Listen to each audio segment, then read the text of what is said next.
আসসালামু আলাইকুম। এই যে দেখতে পাচ্ছেন জাল, এটা দিয়ে মাছ ধরা হয়। তো এই জালটা আমার ছেলের। ও এই জালটা দিয়ে মাছ ধরে, সপ্তাহ সপ্তাহ পরই মাছ ধরে। এই 1 সপ্তাহ 15 দিন পর পর মাছ ধরে আর কি। তো মাছ ধরার চিত্র আমি আপনাদের সামনে তুলে ধরবো। সামনে আসে না কারণ ক্যামেরা শরম পায় তাই।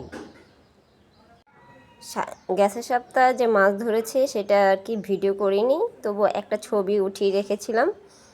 আর তাই আমি ভাবলাম তো একটা ব্লগ ভিডিও তৈরি করে ফেলি।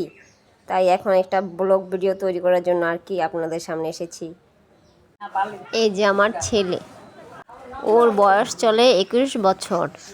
ওকে আমার ছেলে বলি না, ওকে বলি আমি আল্লাহর সম্পদ, কারণ আল্লাহ পাক রাব্বুল আলামিন আমাকে দান করেছে। তাই আমি আমার ছেলে বলি না, ওকে বলি আল্লাহর সম্পদ। ও যে মাছটা নিয়ে দাঁড়িয়ে আছে এই মাছটা আগের সপ্তাহের মাছ, আর এখন এই যে এই মুহূর্তে যে মাছগুলো কাটতেছি এটা হলো এই সপ্তাহের মাছ।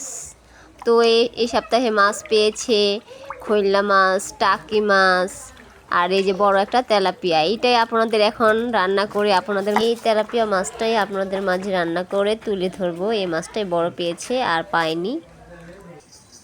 মাছটার গায়ে দাগ টেনে কেটে নিচ্ছি যাতে হলুদের গুঁড়ো, মরিচের গুঁড়ো মাছটার ভিতরে প্রবেশ করতে পারে আর কি, সেই জন্য কেটে নিচ্ছি। হ্যাঁ, মাছটা এই যে হালকা হালকাভাবে মাছটা কেটে নিলাম। আসসালামু আলাইকুম। আজকের রেসিপি তেলাপিয়া মাছ রান্না করা। পুকুর থেকে ধরা, জাল দিয়ে পুকুর থেকে ধরেছে মাছটা, তাজা এবং টাটকা। আজকে এটা রান্না করে দেখাবো। লবণ, হলুদের গুঁড়ো মাছটার গায়ে দিয়ে মেখে নিচ্ছি। এটা মাছটা আমাদের বিল থেকে ধরা হয়েছে জাল দিয়ে। আমার ছেলে ধরেছে। আমার ছেলে নয়, আমার ছেলেকে আমি বলি আল্লাহর সম্পদ, কারণ আল্লাহ আমাকে দান করেছে বলেই আমি আমার ছেলে পেয়েছি, তাই না? তাই আমি বলি কি, আমার ছেলে নয়, আল্লাহর সম্পদ।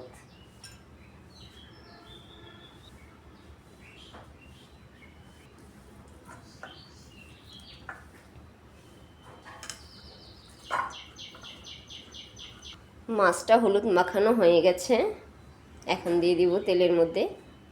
গরম হয়ে গেছে। বিসমিল্লাহির রহমানির রহিম।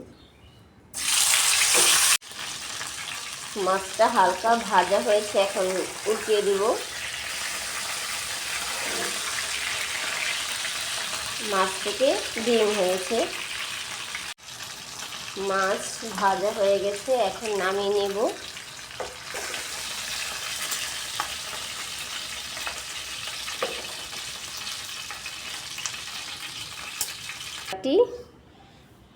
পেঁয়াজ নিয়ে নিলাম।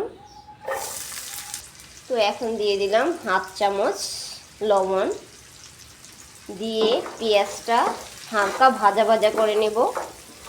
ভাজা ভাজা হয়ে গেছে। পরিমাণ মতো অল্প পানি, হলুদের গুঁড়ো, 1/2 চামচ মরিচের গুঁড়ো। তো টমেটো কষানো হয়ে গেছে।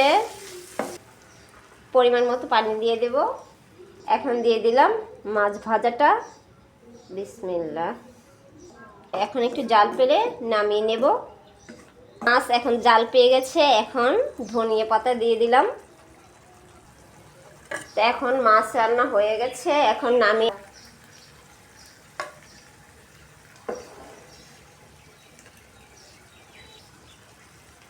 তো ধরা মাছ রান্না হয়ে গেছে, টাটকা তাজা মাছ। তো ভিডিওটি ভালো লাগলে একটি লাইক, চ্যানেলটি সাবস্ক্রাইব করে রাখুন।